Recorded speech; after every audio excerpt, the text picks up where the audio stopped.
Marcus Chen stood at the observation deck of Station Kepler 442, watching the dance of 3 moons through the reinforced viewport. The coffee in his hands had gone cold hours ago, but he held on to the cup anyway.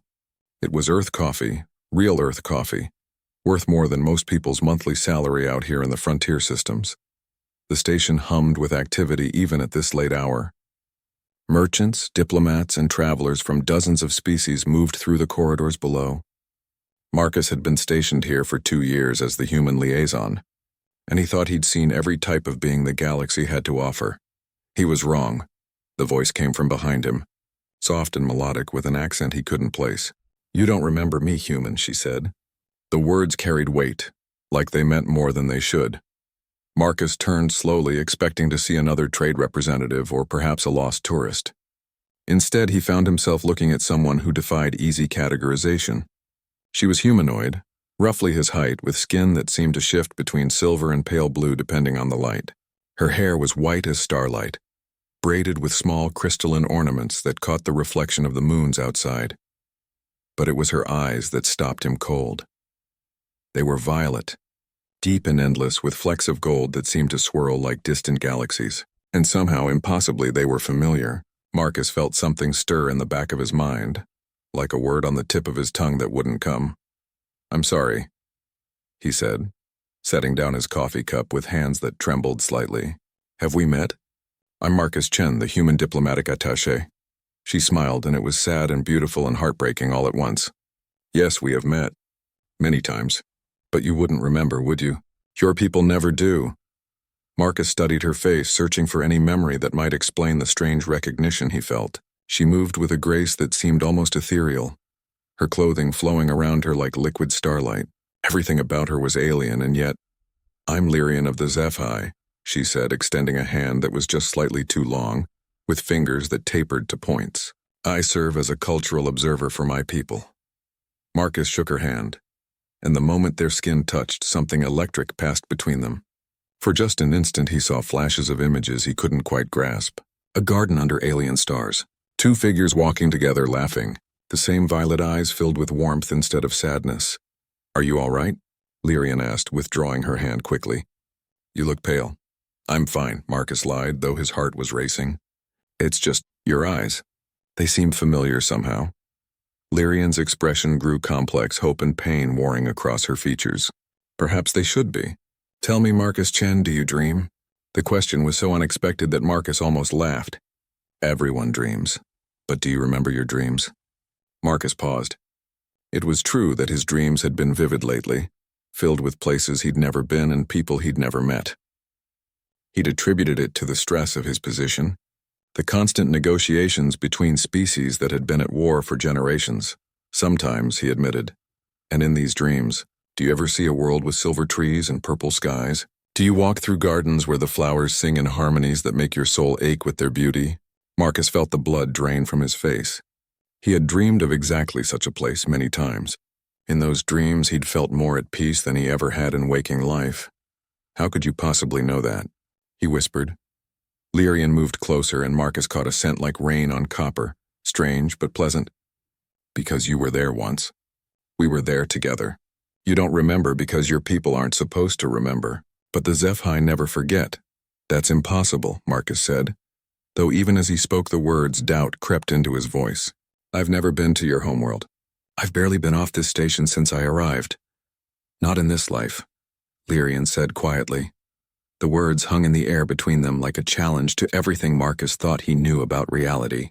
He wanted to laugh, to dismiss it as the fantasy of someone who'd spent too much time in deep space. But those eyes, those impossible, familiar eyes, made him hesitate. "You're talking about reincarnation," he said finally. "Your species has many words for it. The HFY call it the Great Turning, souls bound by love or purpose finding each other across the cycles of death and rebirth." Lyrian's voice grew softer. "We found each other before, Marcus. Many times across many lifetimes." Marcus felt like the station was spinning around him. "And you remember all of it?" "Every moment. Every life we've shared. The first time I saw you, you were a soldier on a dying world. I was a healer. You died in my arms, and I thought I'd lost you forever." Her eyes glistened with unshed tears. "But you came back. You always come back." "This is insane," Marcus muttered, running a hand through his hair. "People don't just remember past lives. There's no scientific basis for—" "Your science doesn't encompass everything, human," Lyrian interrupted gently. "The universe is far stranger and more wonderful than your people believe. Some souls burn brighter than others. Some connections transcend the boundaries of death itself." Marcus stared at her, feeling as though he stood on the edge of a precipice. Everything rational in his mind told him to walk away, to report this conversation to his superiors as the ramblings of an unstable alien. But something deeper, something that lived in the place where dreams were born, whispered that she was telling the truth.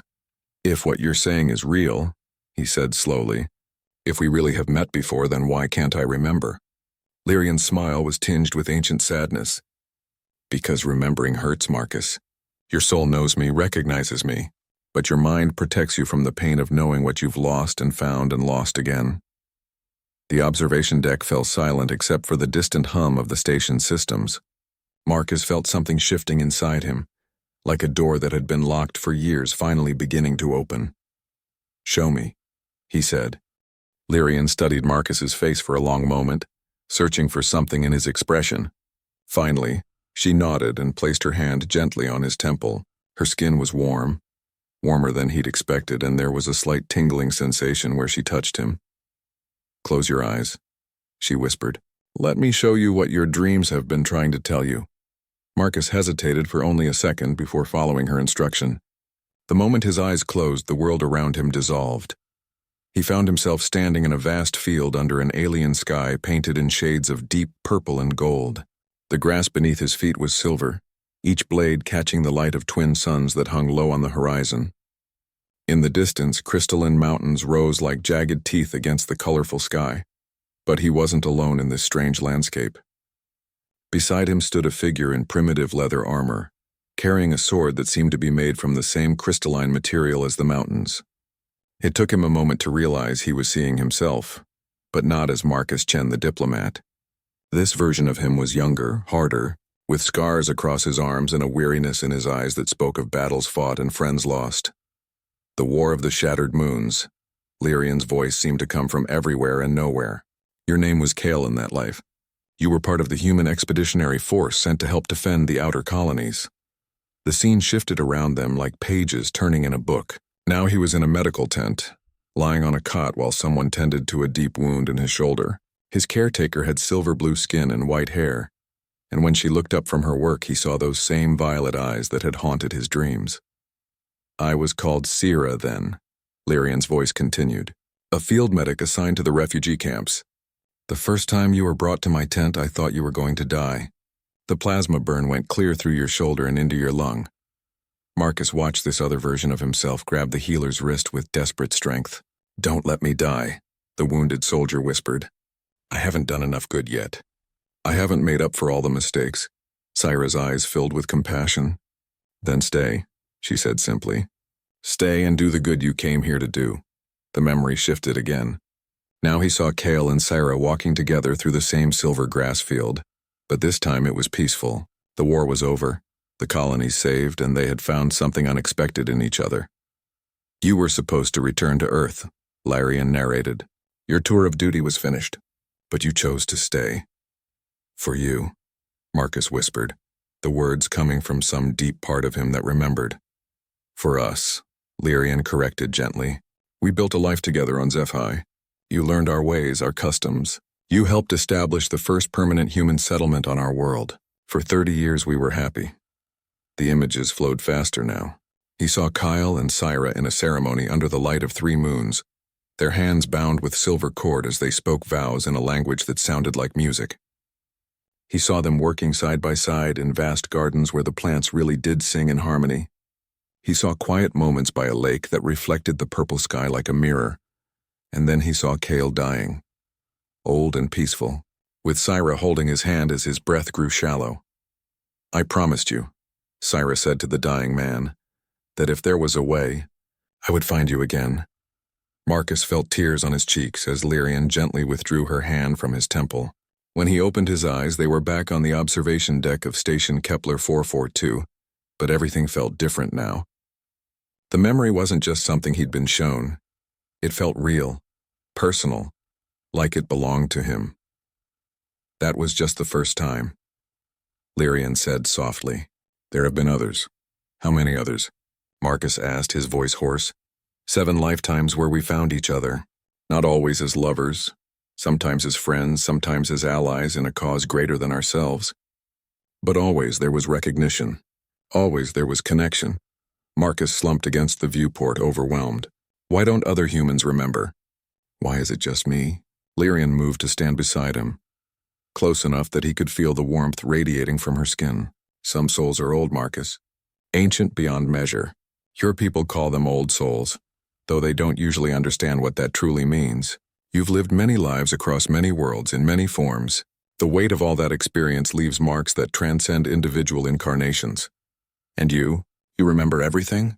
The HFY are different from humans. We're born with our memories intact, though they often come in dreams and visions until we reach maturity.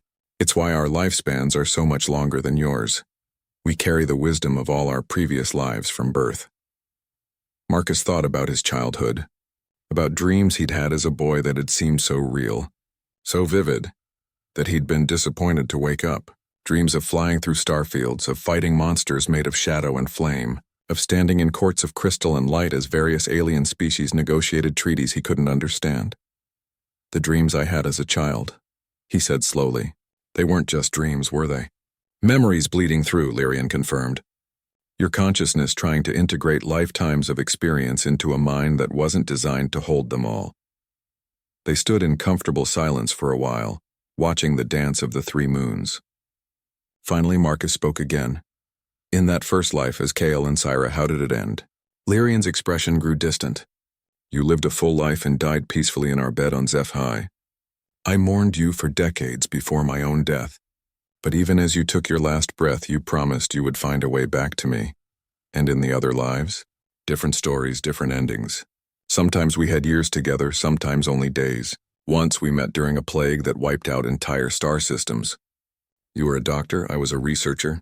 We found the cure, but not before the disease claimed us both. Her voice grew thick with emotion. Another time, you were a trader who helped me escape from slavers. We had 3 beautiful months traveling the trade routes before pirates attacked our ship. Marcus felt a pain in his chest that had nothing to do with his current life. We never seemed to get enough time. No, Lyrian agreed. We never do.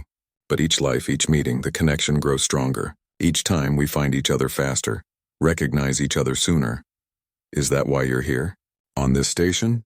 Lyrian smiled, and for the first time since their conversation began, it reached her eyes. I felt you the moment you arrived 2 years ago. A pull I couldn't ignore, a song in my soul that I'd been waiting to hear again. I've been watching, waiting for the right moment to approach you. Why now? Her expression grew serious. Because something is coming, Marcus. Something that will require the strength of all your past lives. All the wisdom you've accumulated across the centuries.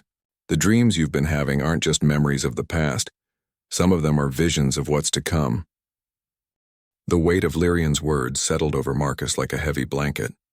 He turned from the viewport to face her fully, seeing new depths in those violet eyes that seemed to hold the wisdom of ages. What kind of something? He asked. Lyrian glanced around the observation deck, ensuring they were still alone. When she spoke, her voice was barely above a whisper. The Devourers have returned. The name meant nothing to Marcus consciously, but something deep inside him recoiled at the sound of it. His hands clenched involuntarily, and for a moment he felt an overwhelming urge to reach for a weapon that wasn't there. I can see you remember them, even if you don't understand why, Lyrian observed. In your second life, you died fighting them. So did I. Images flashed through Marcus's mind unbidden, massive shapes moving through space darker than the void between stars, ships that weren't built so much as grown, with hulls that seemed to absorb light itself, and screaming. Always screaming, as entire worlds went silent. They're supposed to be extinct, Marcus said, though he wasn't sure how he knew that. So we all believed. The great alliance of 12 species that formed in your third lifetime managed to drive them beyond the galactic rim. We thought they were gone forever. Lyrian moved closer, her voice urgent. But they were just waiting, growing stronger, learning from their defeat. Marcus felt a chill that had nothing to do with the station's climate control. How do you know they're back? The outer rim colonies have gone dark. 3 systems in the past month, all of them simply silent. No distress calls, no communications, nothing. Just like before. The observation deck suddenly felt too small, too exposed. Marcus found himself calculating distances to the nearest armed patrol ships, escape routes, defensive positions. The thoughts came naturally, as if he'd done this kind of planning countless times before. Why haven't the authorities been alerted? Why isn't the entire galactic fleet mobilizing? Lyrian's laugh was bitter. Because no one remembers. The Devourers were defeated 600 years ago. The species that fought them are gone, evolved into something else, or have simply forgotten. The only records left are in the deepest archives, dismissed as mythology or exaggerated war stories. But you remember. The HFY remember. And there are a few others. Old souls like yourself scattered across the galaxy. Some are beginning to have dreams. Visions of the darkness returning, but not enough of them. And not soon enough. Marcus began pacing, his mind racing through possibilities and scenarios. What about the human military? They keep extensive historical records. Your people have been at peace for 3 generations, Marcus. They've turned their attention to exploration, trade, diplomacy.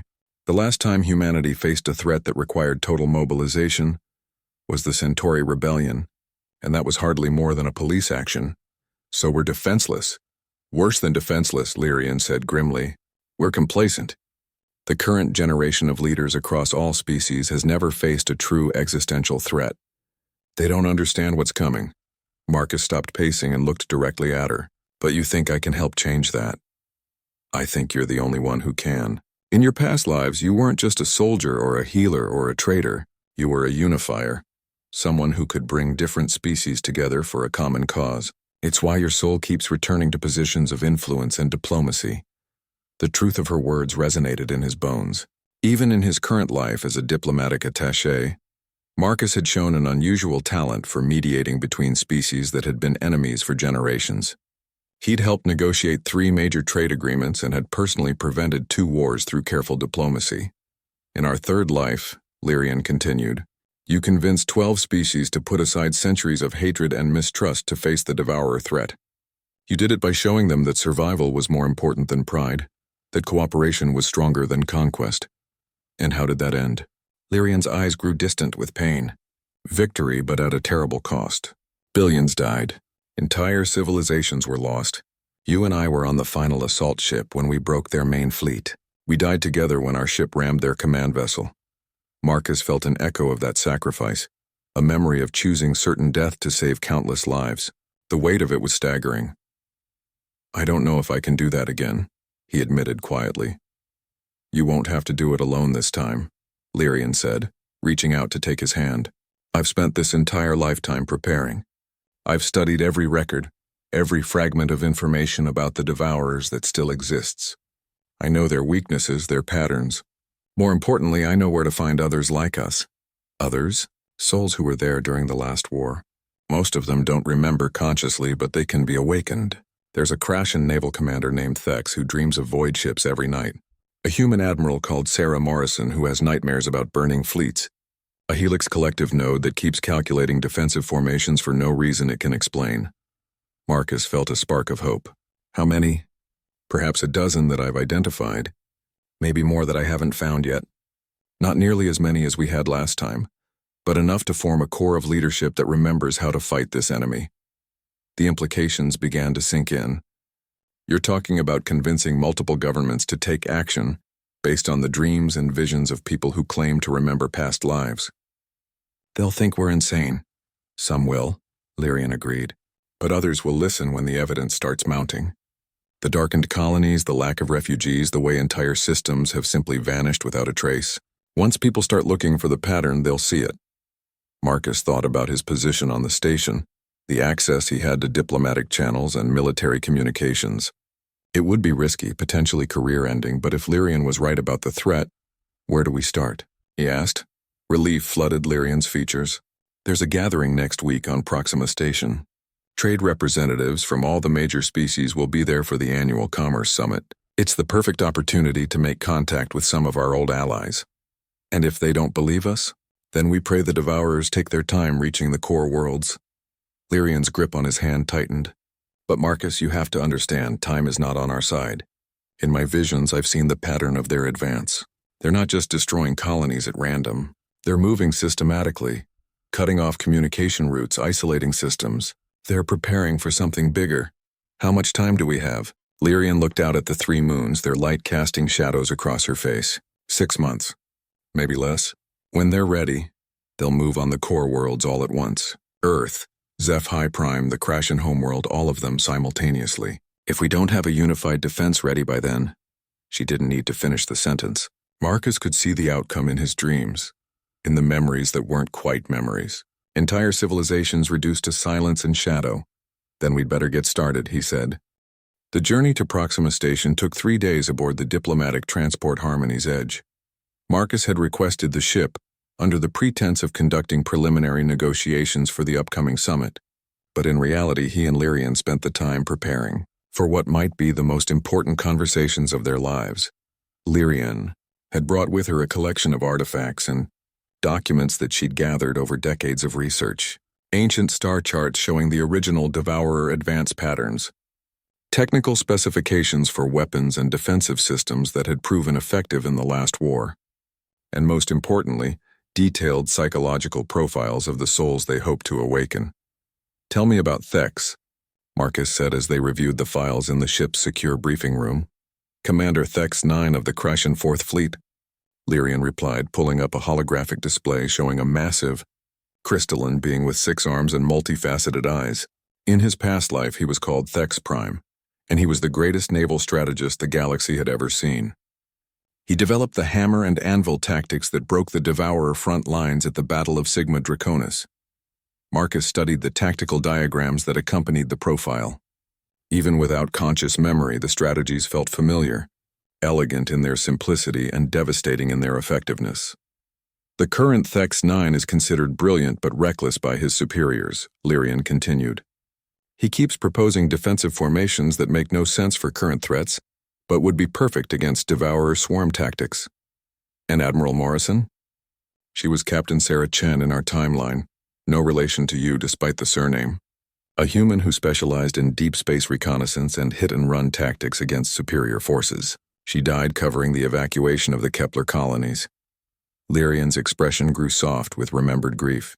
"She saved millions of lives by sacrificing her entire fleet." Marcus felt a strange mix of admiration and sorrow for someone he'd never met, but somehow knew intimately. "How many lives did we all lose in that war?" "Too many." Lyrian turned off the holographic display and looked directly at him. "Which is why we have to make sure this time is different. We have advantages now that we didn't have then, such as knowledge, experience, and—" She hesitated, then reached into her bag and withdrew a small crystalline device that pulsed with inner light. "This." Marcus leaned forward, fascinated despite himself. The device seemed to call to something deep in his memory like a half-remembered song. "What is it?" "A memory resonator. Sci-Fi technology from before the last war. It can help sleeping souls remember who they truly are." Lyrian handled the device with reverence. "I've only used it twice before, and both times the results were intense, dangerous, overwhelming. Imagine having the memories of 6 or 7 lifetimes flooding back into your consciousness all at once. Some minds can't handle it. But for those who can," she looked at him meaningfully, "it awakens not just memory but power. All the skills, all the knowledge, all the accumulated wisdom of centuries." Marcus felt a chill of both anticipation and fear. "Are you planning to use it on me?" "Only if you want me to. You're already awakening naturally through our connection. But the others—" She carefully returned the device to her bag. "They may need more direct intervention." The ship's communication system chimed and the captain's voice filled the briefing room. "Diplomatic Attaché Chen, we're approaching Proxima Station. Docking in 30 minutes. Marcus gathered the files they'd been reviewing. "Are you ready for this?" Lyrian smiled, but he could see the nervousness in her eyes. "I've been ready for 600 years." Proxima Station was a marvel of interspecies cooperation, a massive construct built in the asteroid belt between Proxima Centauri B and C.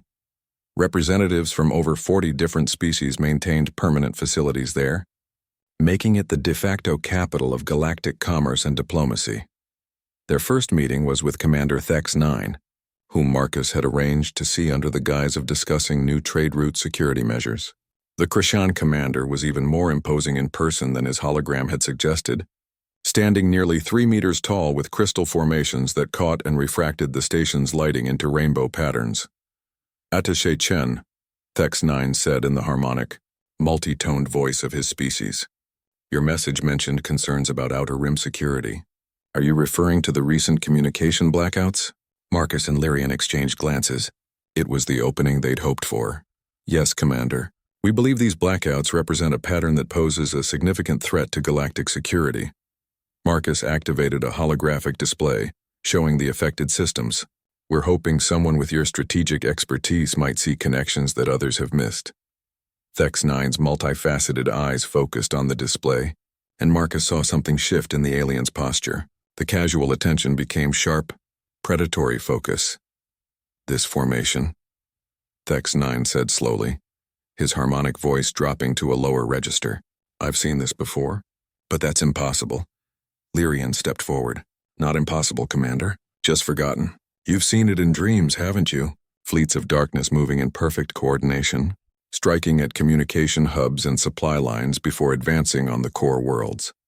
The Krashen commander's crystal formations began to glow more brightly, a sign of agitation in his species. How could you know about my dreams?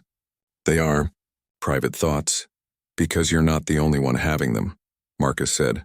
There are others scattered across the galaxy, all dreaming of the same enemy, all remembering a war that official records say ended 6 centuries ago. Thex 9 was silent for a long moment, his complex eyes studying both of them. When he spoke again, his voice carried a weight that hadn't been there before. Thex Prime, he said quietly. That was my name in the dreams.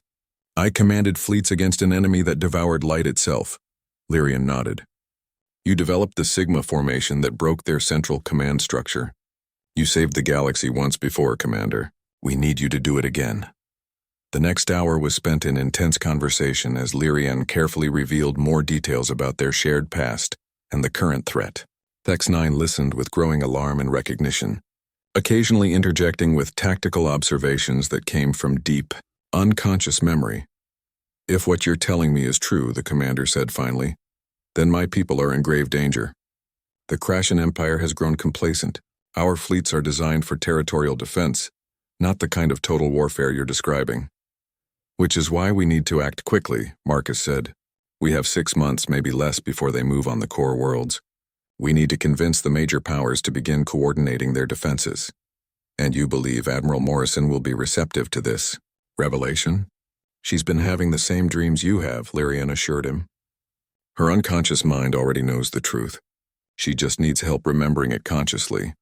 Thex 9 stood, his massive frame casting complex shadows from his crystalline formations. Then let's go wake her up. Their meeting with Admiral Sarah Morrison was scheduled for the following day, but Marcus found himself unable to sleep that night. He stood on the observation deck of their guest quarters, looking out at the stars and thinking about the magnitude of what they were attempting. Second thoughts? Lyrian asked, joining him at the viewport. Constant thoughts, Marcus replied. I keep wondering if we're doing the right thing.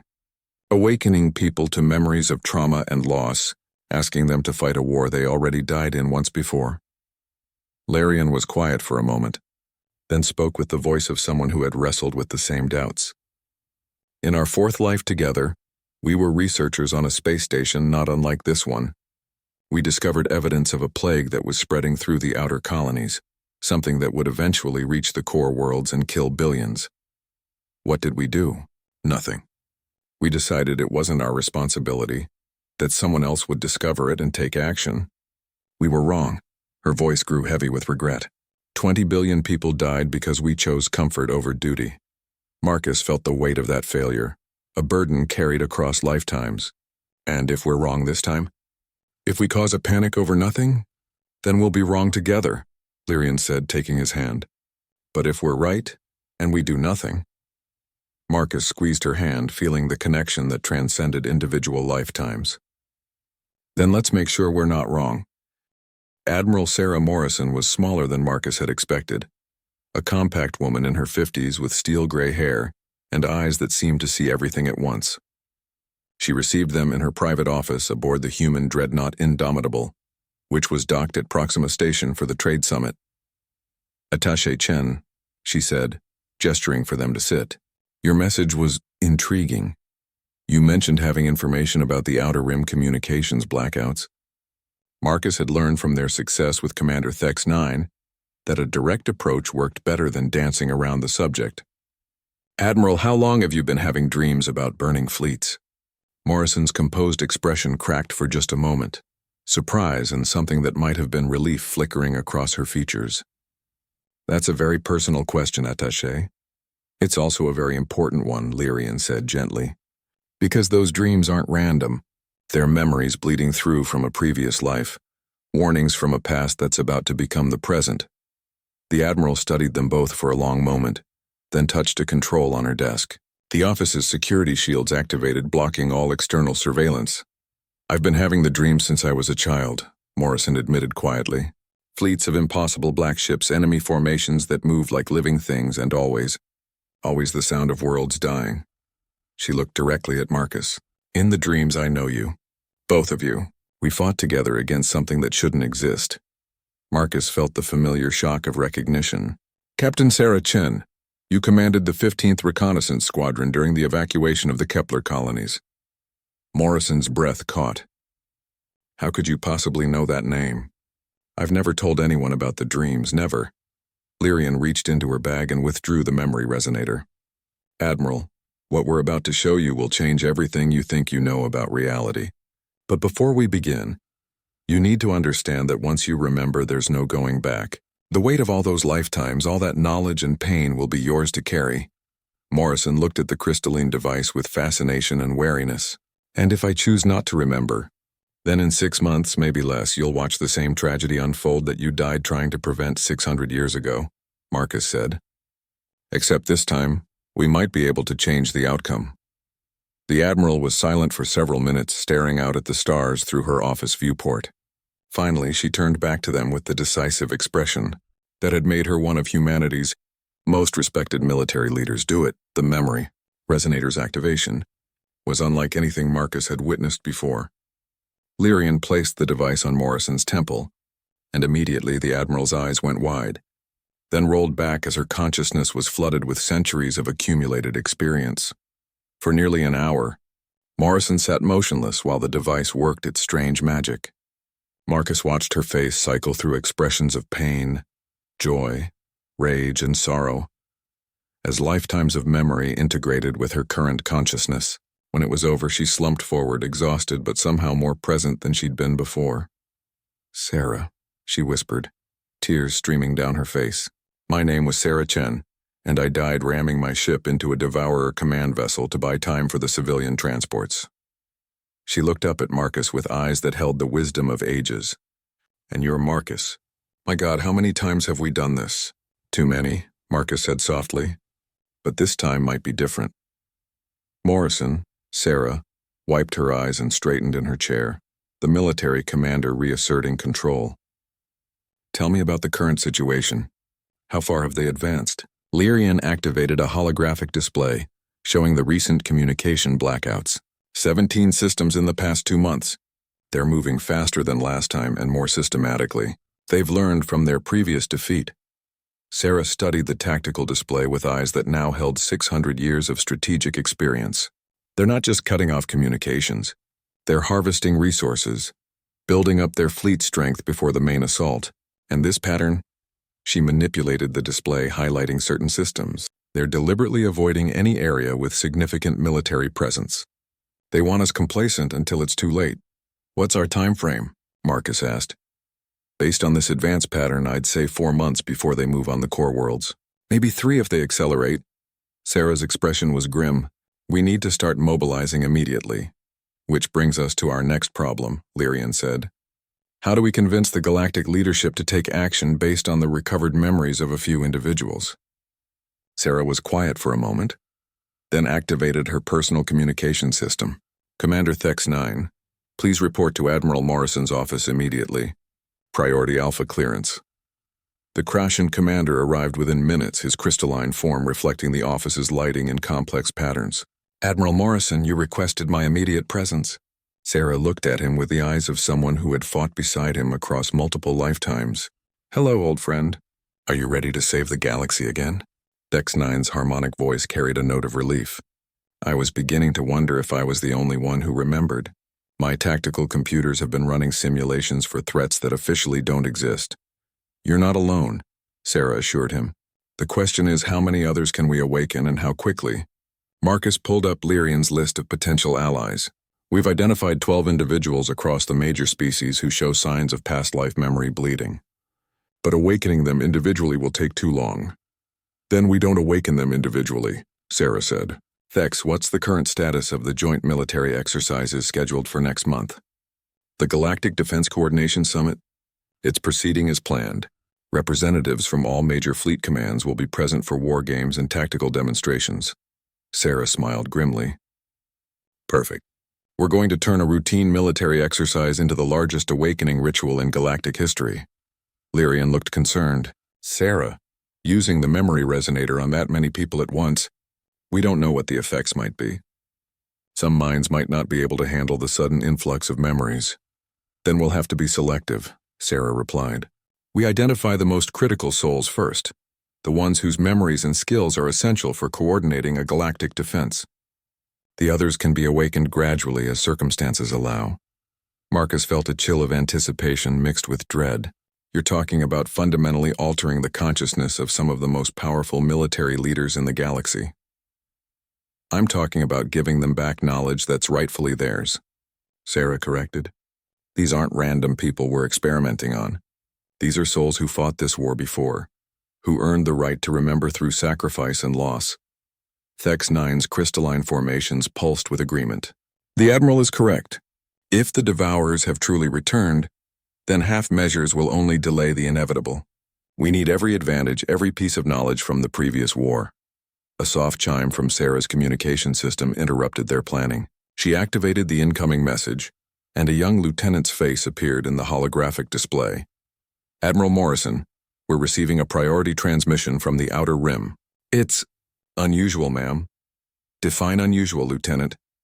"The transmission is coming from the Arcturus system, but according to our records, Arcturus went dark 3 weeks ago. No communications, no ship traffic, nothing." Sarah exchanged glances with Marcus and Lyrian. "Put it through, Lieutenant. Maximum security protocols." The transmission that appeared in the holographic display was grainy and filled with static. But the message was clear enough. A human colony administrator, his face haggard with exhaustion and fear, spoke directly into the camera. "This is Administrator Hayes of Arcturus Prime.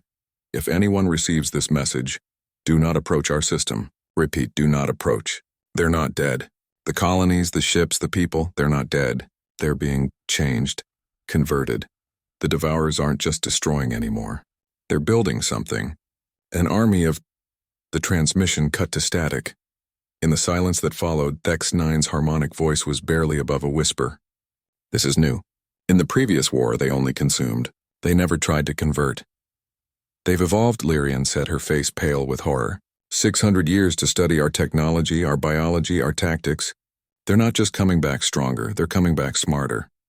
Sarah's military training took over, pushing aside the emotional impact of what they'd just witnessed. "Change of plans. We don't have 4 months. If they're converting populations instead of just destroying them, they're building a force that can overwhelm us through sheer numbers." "How long do we have?" Marcus asked. Sarah manipulated the tactical display, running rapid calculations. "Assuming they need time to convert and organize their new forces, maybe 6 weeks before they move on the inner systems. 8 at the absolute outside." The room fell silent as the magnitude of their situation sank in. They had less than 2 months to awaken their allies, convince the galactic leadership to take action, and coordinate a defense against an enemy that had just proven it was far more dangerous than anyone had imagined. "Then we'd better get started," Marcus said. The Galactic Defense Coordination Summit took place on Nexus Prime, a neutral world specifically designed for interspecies military cooperation. The planet's massive conference facilities had hosted peace negotiations, joint training exercises, and strategic planning sessions for over 2 centuries.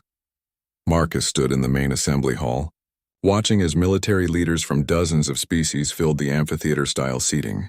Admirals, generals, fleet commanders, and strategic advisors, the finest military minds the galaxy had to offer, completely unaware that they were about to be given memories of a war they'd already fought and died in. "Are you having second thoughts?" Lyrian asked, joining him at the observation rail overlooking the assembly floor. "Third and fourth thoughts," Marcus admitted. "What we're about to do, it's going to change these people fundamentally. Some of them might not survive the process. And if we don't do it, none of them will survive what's coming," Sarah Morrison said, approaching from behind. She was in full dress uniform, her admiral's insignia gleaming under the hall's lights. "I've been coordinating with Thex-9. We've identified 7 prime candidates for the initial awakening." Marcus looked down at the gathering military leaders, picking out the faces they'd studied so carefully. Admiral Vexka of the Helix Collective, her cybernetic implants gleaming silver against blue skin. General Mordak of the Ursine Federation, a massive bear-like being whose species valued honor above all else. Commander Jara of the Cetacean Deep Fleet, her aquatic species environmental suit, allowing her to participate in surface world conferences. Each of them had been crucial to the previous war effort, and each of them was currently having dreams and visions they couldn't explain. "The memory resonator won't work on that many people simultaneously," Lyrian said, checking the crystalline device one more time, "but I've been working on a modification. If I can sync it with the hall's communication array, I might be able to create a resonance field that awakens multiple souls at once." "Might?" Sarah asked pointedly. "The theory is sound, but the practice is untested. There's a risk that the psychic shock could cause permanent damage to anyone who isn't actually a reincarnated soul. And even for those who are..." Lyrian's expression was troubled. "The sudden integration of multiple lifetimes' worth of memory could be overwhelming." "Then we'll have to be careful about timing," Marcus said. "We wait until the conference reaches the point where we're discussing outer rim security threats. That way, when people start remembering, the context will help them process the information." The summit's opening ceremonies proceeded normally. Representatives from 43 different species presented their annual military readiness reports, discussed joint training exercises, and debated resource allocation for peacekeeping operations. It was all very civilized, very routine, and completely inadequate for the threat they faced. Marcus took the podium when his turn came, ostensibly to present a report on diplomatic security concerns. Instead, he began showing holographic displays of the outer rim communication blackouts. "Ladies, gentlemen, and beings of all classifications," he began, "we are gathered here today to discuss coordination and preparedness. But I must tell you that we face a threat unlike anything in recent memory, a threat that requires us to remember skills and knowledge some of you may have thought were lost to history." Murmurs rippled through the assembly. Several species translators were struggling with the subtle implications of Marcus's words. Sarah Morrison stood and activated her own holographic display, showing tactical formations that looked alien to current military doctrine, but would feel familiar to awakened souls. "The patterns we're seeing in the outer rim," she said, "match historical records of an enemy that was supposedly defeated 6 centuries ago. But these records were incomplete, and our memory of that conflict has been deliberately obscured." General Mordak of the Ursine Federation stood, his massive frame imposing even at a distance. "Admiral Morrison, are you suggesting that our historical archives have been tampered with?" "I'm suggesting that some knowledge transcends archives," Sarah replied. "Commander Thex-9, would you please share your analysis of the blackout patterns?" Thex-9 rose to his full 3-meter height, his crystalline formations catching the light as he moved to the central presentation platform. "What I am about to show you may seem impossible," he said in his harmonic voice, "but I ask that you examine the evidence with open minds." The tactical display he activated showed the Devourer advance patterns in detail, with projections of their likely next targets. As the assembled military leaders studied the information, Marcus could see recognition beginning to dawn on some faces, the ones who had been having the dreams. "This formation," Admiral Vexka said slowly, her cybernetic implants flickering as she processed the data. "I've seen this before. But that's impossible. My memory banks show no record of..."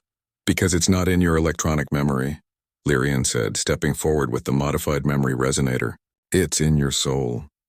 The device in her hands had been connected to the hall's communication array through a series of crystalline amplifiers. When she activated it, the effect was immediate and dramatic. The resonance field spread through the assembly hall like a wave of light. And suddenly, half the military leaders present began to convulse as centuries of suppressed memory flooded back into their consciousness. The awakening was not gentle. It was a tsunami of experience, knowledge, and emotion that threatened to overwhelm unprepared minds. Admiral Vexka screamed as she remembered commanding a fleet of 10,000 ships in the Battle of Proxima Void, then watching them burn as the Devourers overwhelmed her defenses. General Mordak roared with the voice of someone who had led a ground assault on a Devourer hive world, fighting hand-to-hand against creatures that defied description. But not everyone in the hall was experiencing an awakening. Nearly half the assembly sat in stunned confusion as their colleagues writhed in apparent agony, not understanding what was happening. "What have you done?" demanded Fleet Admiral Zhang of the Seoul Defense Force, one of the unawakened. "You're torturing half the assembly." "We're giving them back what was stolen from them," Marcus said, moving to help Commander Zhara, whose aquatic environmental suit was cycling through emergency protocols as she relived the memory of her ship being torn apart by void predators. The awakening process lasted nearly an hour. When it was over, the assembly hall was divided into two distinct groups: those who remembered their past lives and now understood the true nature of the threat, and those who thought they'd just witnessed a mass psychotic episode. Admiral Vexka was the first to speak, her voice carrying the weight of remembered authority. "The Devourers," she said simply. "They've returned." "This is madness," Fleet Admiral Zhang declared. "Mass hallucinations, neural manipulation, some kind of terrorist attack using unknown technology." "Then explain this," General Mordak growled, activating his personal combat computer. The device projected a series of tactical scenarios that he'd been unconsciously developing for months. Defensive formations designed to counter threats that officially didn't exist. One by one, the awakened military leaders began sharing evidence that their unconscious minds had been preparing for this war for years. Weapon designs that had no apparent purpose until viewed in the context of fighting Devourers. Fleet movements that made no strategic sense for current political situations, but were perfect for defending against void spawn invasions. "The question," Commander Thex 9 said, his harmonic voice cutting through the growing chaos, "is not whether you believe us. The question is whether you're willing to prepare for the possibility that we're right." Admiral Vexka stood, her cybernetic implants still flickering as they integrated new data streams with recovered memories. "I propose an immediate mobilization of all available fleet assets to the Outer Rim systems. If Attaché Chen's projections are correct, we have perhaps 5 weeks before the Devourers move on the core worlds." "Based on what evidence?" Fleet Admiral Zhang demanded. "The fever dreams of people who think they remember past lives?" "Based on this," Sarah Morrison said grimly, activating a new holographic display. The transmission from Arcturus Prime played again, Administrator Hayes' terrified warning filling the assembly hall. "This was received 6 hours ago," Sarah continued. "We now have confirmed visual evidence that something is converting human populations in the Outer Rim. Whether you call them Devourers or give them some other name is irrelevant. What matters is that they represent an existential threat to all galactic civilization." The hall fell silent as the implications sank in. Even the most skeptical leaders couldn't deny the evidence of the transmission. "What do you propose?" asked General Krath of the Reptilian Alliance, one of the unawakened but clearly shaken by what he'd seen. Marcus stepped forward, feeling the weight of his current and past lives settling on his shoulders. "Total mobilization. Every ship, every weapon, every defensive system in the galaxy coordinated under a single command structure. Just like we did 600 years ago." "And who would command this hypothetical galactic fleet?" Fleet Admiral Zhang asked. The awakened military leaders exchanged glances, and Marcus could see the same recognition in all their eyes. There was only one choice, only one so. 5 weeks later, Marcus stood on the bridge of the Eternal Vigilance, a massive command ship hastily constructed by combining the best technology from all galactic species. Through the viewports, he could see the largest fleet ever assembled in galactic history. Over 50,000 ships from 43 different species, all united under a single banner for the first time in 6 centuries. The fleet hung in space at the edge of the Sol system, humanity's birthworld gleaming like a blue jewel in the distance. Intelligence reports indicated that the Devourers would arrive within hours. their converted army now numbering in the millions as they swept through the outer rim systems like a plague of darkness. Final status reports coming in from all sector commanders, Lyrian announced from her position at the communications station. She had insisted on serving aboard the command ship, despite Marcus's concerns for her safety. All ships report ready for battle. Marcus studied the tactical display that showed their defensive formation.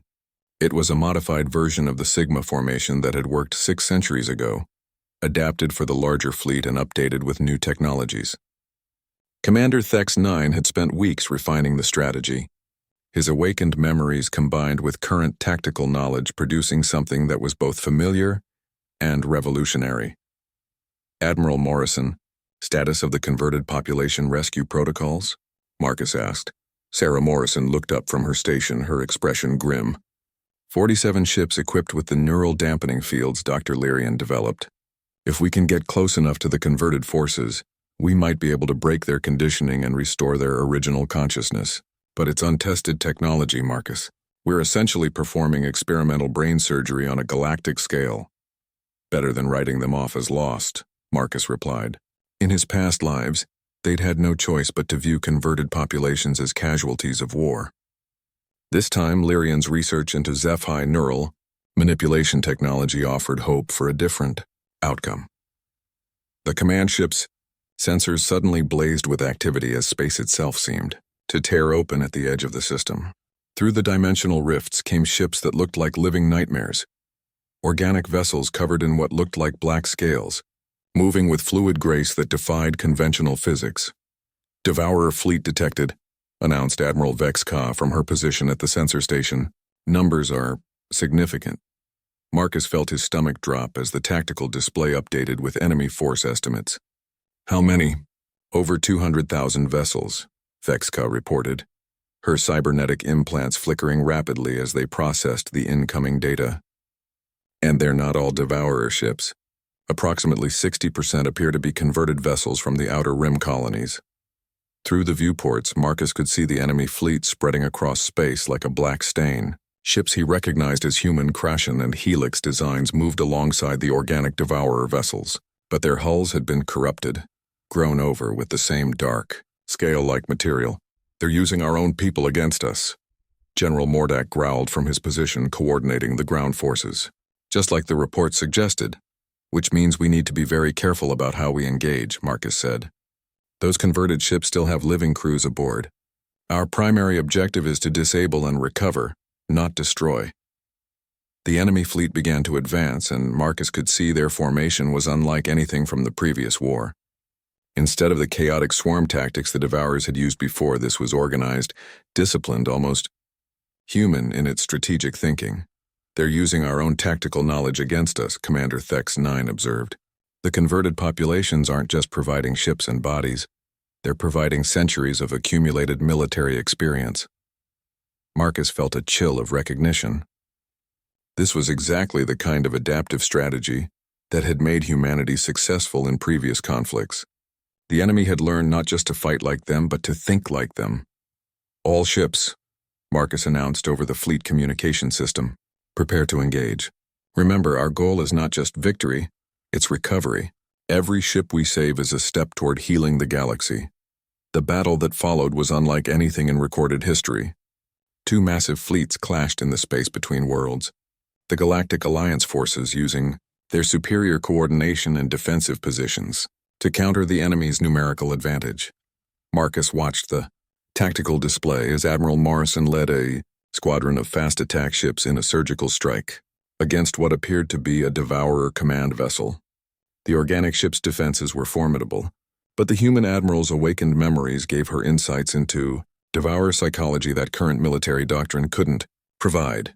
Target their neural command nodes, she instructed her squadron over the communication channel. They still use the same biological control systems they did 600 years ago. Across the battlefield, similar scenes played out as awakened commanders used recovered knowledge to exploit weaknesses that contemporary tactics couldn't identify. General Mordak coordinated boarding actions that targeted the converted ship's life support systems, while Commander Jara led deep space raiders that struck at the enemy supply lines. But the battle's turning point came when Lyrian activated the neural dampening field network she'd been developing. The technology spread across the battlefield like an invisible wave, and suddenly the converted ships began to slow their advance as their crews struggled against the conditioning that had been imposed on them. "It's working," Lyrian announced, her voice filled with excitement and relief. "The neural dampening is breaking through the conversion programming. We're getting coherent communications from 17 converted vessels so far." On the tactical display, Marcus could see groups of enemy ships suddenly changing course, their movements becoming erratic as freed crews tried to regain control of their vessels. Some ships broke away from the enemy formation entirely, turning to join the Galactic Alliance forces. "This is Captain Rivera of the human vessel Arcturus Dawn," came a transmission filled with static and emotion. "We remember everything now. The creatures that took us, the things they made us do. Thank you for bringing us back."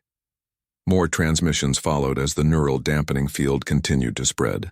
Crescent commanders, Helix collective nodes, and captains from dozens of species all reporting that they were free of the conversion conditioning and ready to turn their weapons against their former captors. The tide of battle began to shift as the enemy fleet found itself fighting not just the Galactic Alliance, but a growing number of their own converted forces that had been turned back to their original loyalties. The Devourer ships, bereft of their human tactical knowledge and numerical advantage, began to fall back into their old patterns of chaotic swarm attacks. "Press the advantage," Marcus ordered. "All ships coordinate with the freed vessels and drive the remaining Devourer forces back to the dimensional rifts." The final phase of the battle was swift and decisive. The organic Devourer ships, faced with unified opposition from species that now remembered how to fight them, began a fighting retreat toward the dimensional rifts they'd emerged from. But this time, the galactic forces didn't simply watch them leave. "Admiral Morrison, take a task force through the rifts," Marcus ordered. "We're not going to let them escape to rebuild again." "Understood, Commander," Sarah replied. "All ships, prepare for dimensional transition. We're taking the fight to them." As Marcus watched the task force disappear through the rifts in pursuit of the retreating Devourers, he felt a weight lift from his shoulders that he'd been carrying across multiple lifetimes. For the first time in 600 years, they hadn't just survived a Devourer attack, they'd defeated it decisively and rescued the populations that had been converted. "Status report," he requested. 93% of converted vessels and populations have been successfully restored, Admiral Vexka reported. "Casualty figures are remarkably low.